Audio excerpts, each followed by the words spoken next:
কাদা বৃষ্টিতে নিমজ্জিত মাগুরা পৌরবাসী। একটু বৃষ্টি হলে রাস্তার উপরে হাঁটু সমান পানি, একটু বৃষ্টি হলে ড্রেনের উপরে উঠে যায় পানি।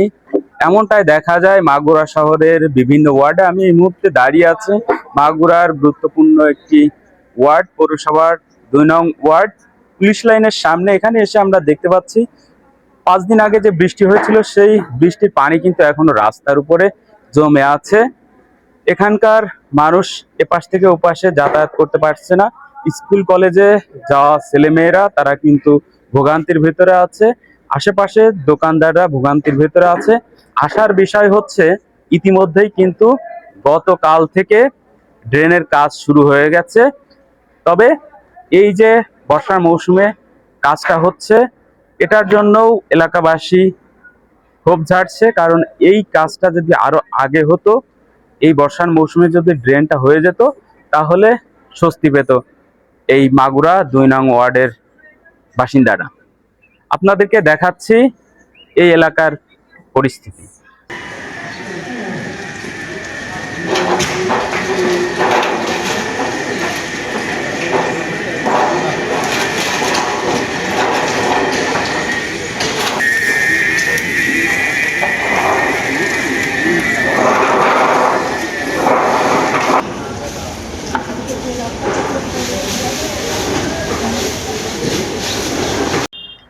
আমাদের এই মাগুরা 2 নম্বর ওয়ার্ড, এটা একটা জনবহুল রাস্তা। এদিকে মাগুরা পুলিশ লাইন থেকে আপনার কুকনা, পাত্রা, এদিকে অনেক জনগণ এই রাস্তা দিয়ে চলাফেরা করে। স্কুল কলেজ, এখানে ছোট ছোট ছেলেমেয়েরা এই জলবদ্ধতার কারণে ঠিকমতো স্কুলে যেতে পারে না। অনেকে স্কুল ড্রেস নষ্ট করে তারপরে স্কুলে যায়, বাধ্য হয়ে যায় স্কুলে না ঢুকতে পারে, তারা বেরোয় চলে আসে। এই কিছুদিন হলো এই রাস্তার কাজ সংস্করণ চলতেছে পাত্রার থেকে ওই দিকতে, কিন্তু এখন পুলিশ লাইনে এদিকে পানি জলবদ্ধতা কারণে এখন ড্রেনের কার্যক্রম শুরু করেছে সবেমাত্র এই 2 দিন হলো। এখন তারপরেও দেখতে পাচ্ছেন, আপনারা তো দেখতেছেন যে জনবল কতটা কষ্টের মধ্যে যাতায়াত করতেছে। গাড়ি, অটো, ভ্যান এগুলো ঠিক মতো উঠতে পারতেছে না। খুবই দুর্যোগ অবস্থার মধ্যে আমরা আছি।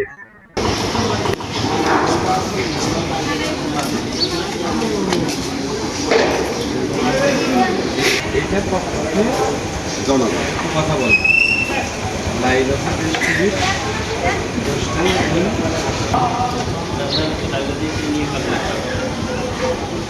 জি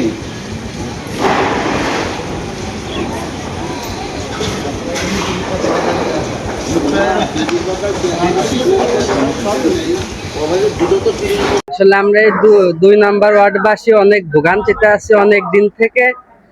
মানে একটু বৃষ্টি হইলেই বাজারঘাট পুরো বন্ধ হয়ে যায়। এই কাদার জন্য 5 টাকার ভাড়া কখনো কখনো 20 টাকা হয়ে যায়। বেশি বৃষ্টি হইলে পানি দোকানে চলে যায়, নিচু দোকানগুলো প্লাবিত হয়, কিন্তু উঁচু দোকানগুলো হয় না। এতক্ষণ দেখলেন মাগুরা 2 নং ওয়ার্ডের যে কাদা বৃষ্টিতে প্লাবিত এলাকা, তার চিত্র। সাথে থাকার জন্য ধন্যবাদ।